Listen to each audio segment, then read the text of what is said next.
तो फाइनली भाइयों पवन सिंह के तीसरे या चौथे शादी की बात मार्केट में उड़ने लगी है। आप लोग ने कहीं ना कहीं से देखा होगा कि पवन सिंह तीसरी शादी करने वाले हैं। तो दोस्तों बता दें कि भोजपुरी इंडस्ट्री के महानायक जिसे कहते हैं, पावर स्टार जिसे कहते हैं, जिनके सुर में माँ सरस्वती खुद बैठी हुई हैं, उनकी तीसरी शादी चौथी शादी जो भी कह लें आप होने वाली है।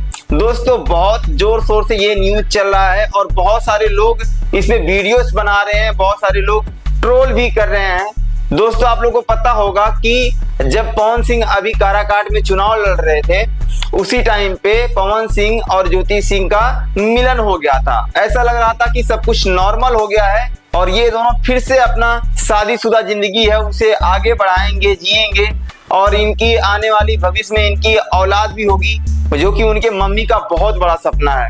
तो दोस्तों पवन सिंह के तरफ से तो अभी बाकायदा कोई बयान नहीं आया है, लेकिन ज्योति सिंह कहीं ना कहीं हर जगह पे न्यूज में इंटरव्यू दे रही हैं और चीजों को रख रही हैं।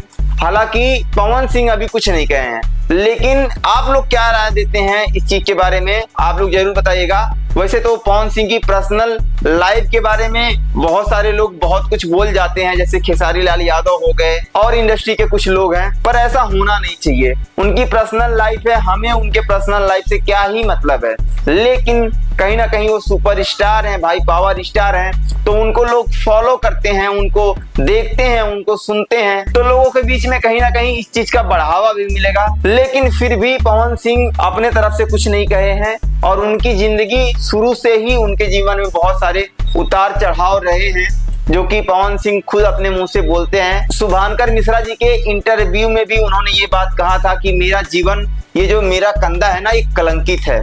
तो आप लोग बताइएगा अपना राय। वैसे तो उनकी शादी की बात तो चल ही रही है, ज्योति सिंह उनसे अलग है अभी, क्योंकि जैसा इंटरव्यू वो दे रही हैं, अगर साथ होती तो वो ऐसा इंटरव्यू नहीं देती। तो दोस्तों पवन सिंह के इस फैसले के ऊपर आपका क्या राय है, कमेंट कीजिएगा। और भोजपुरी इंडस्ट्री से जुड़ा रहना चाहते हैं तो मेरे चैनल को सब्सक्राइब कीजिए, लाइक कीजिए, शेयर कीजिए। फिर मिलेंगे किसी और वीडियो में, तब तक के लिए जय भोजपुरी।